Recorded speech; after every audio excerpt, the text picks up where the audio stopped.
Bienvenue sur Wapala, votre mag 100% Watersports.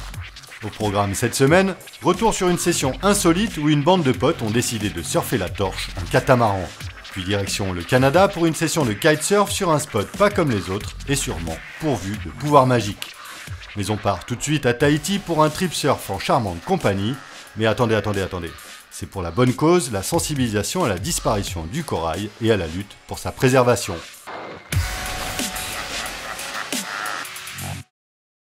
Dans la marina de Tahiti se prépare un trip pas comme les autres. Deux surfeurs locaux Analei Reponti et Kevin Bourrez, le petit frère de l'unique représentant tahitien de la Coupe du Monde de surf, embarquent à bord de ce catamaran avec leur invitée Heather Brown, la surfeuse hawaïenne, artiste peintre.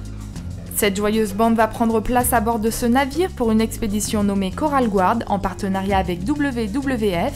Elle a pour but de protéger le récif corallien des îles de la Polynésie française, l'objectif étant de sensibiliser la population à l'environnement marin. Le principal ennemi du corail ici, c'est la taramea. Ce monstre à 18 bras est également appelé acanthaster. Il se multiplie depuis 4 ans dans les lagons polynésiens et serait à l'origine de 90% du taux de mortalité du récif. Cette grosse étoile de mer de couleur rouge pourpre possède des grands piquants qui provoquent des piqûres très douloureuses et parfois mortelles.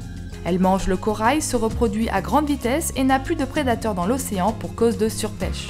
Entre deux plongées en compagnie de cette faune riche et unique, les surfeurs en profitent pour jouer avec les vagues du récif et se rappellent à quel point il est important de préserver cet environnement. Car ici, comme ailleurs, sans récif, il n'y aurait pas de vagues à surfer.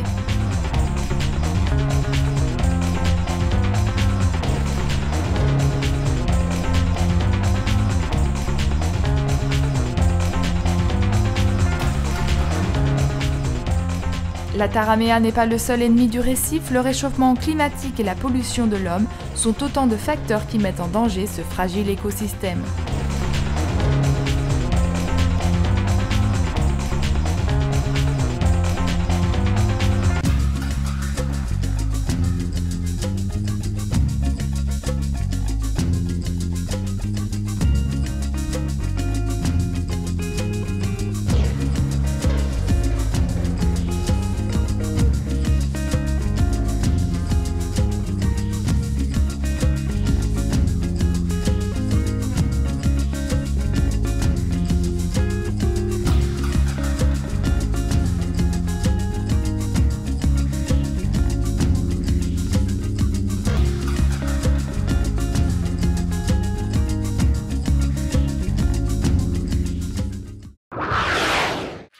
Changement de décor, direction la torche pour une session de surf un peu particulière.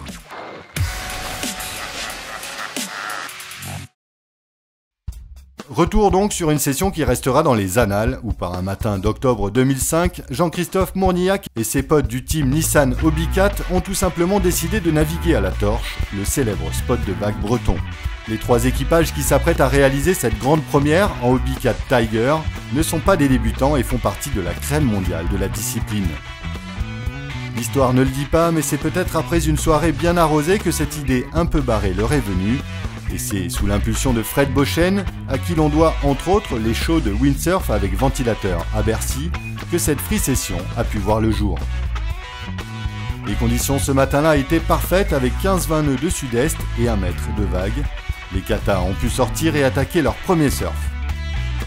Un peu médusés au début, les surfeurs locaux ont vite applaudi le sang-froid et les coronesses de ces voileux surfeurs d'un jour.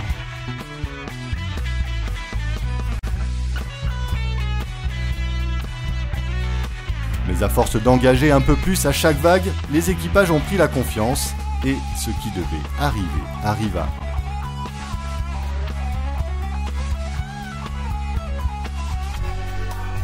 Et forcément, quand on se retrouve dans la mousse avec un kata de 18 pieds pour faire le canard, c'est pas simple.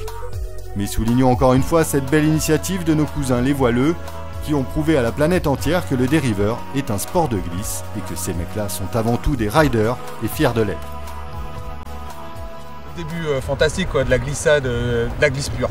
Voilà, je pense que quand on est funboarder, c'est ce qu'ils doivent ressentir sur les vagues. Et nous, on a réussi à le ressentir avec des catamarans. C'est une accélération permanente, quoi. Même les voiles décrochent, tout décroche. C'était vraiment dans la vague, quoi. L'esprit, comme tu surfes un petit peu, C'est vraiment ces sensations-là, là. Et puis qui nous arrivait à bien placer le bateau, c'était juste le vent idéal, un grand moment. C'est un peu comme en ski, quoi. Tu crois que tu vas passer, et puis à un moment tu accroches le piquet et c'est terminé, ça s'arrête là. Et là on n'a rien pu faire, on a été pris par la mousse et puis ça a été du roulé-boulé, quoi, jusqu'à ce que les secouristes viennent nous aider. Et là, un grand merci à eux.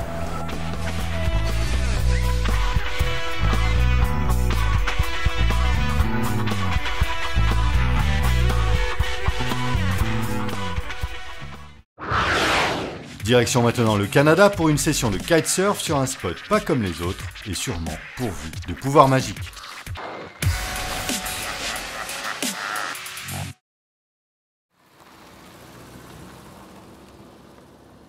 Comme à chaque fois qu'il y a du vent, Mike Dowie monte dans son break direction le lac Cooking. Avant que l'hiver arrive, ce Canadien de 50 ans profite de cette dernière journée d'été pour aller kitesurfer sur son home spot. Jusqu'ici tout paraît normal, sauf que regardez bien les images qui suivent, paraissent irréelles.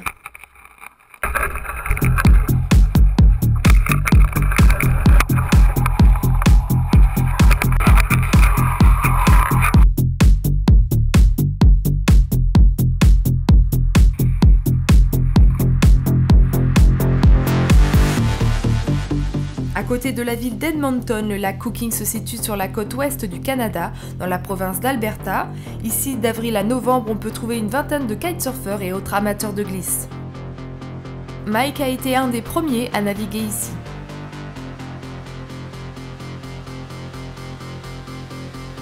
Pour ceux qui ne s'en seraient pas encore rendus compte, le lac est totalement glacis, plat, lisse, le paradis pour un amateur de glisse. Alors que normalement sur n'importe quel spot au monde, le vent frise la surface de l'eau et provoque des petites vagues qui ralentissent et perturbent le déplacement des engins nautiques, sur ces images, le kitesurfer avance grâce à un vent léger qui n'a pas l'air de perturber cette étendue d'eau.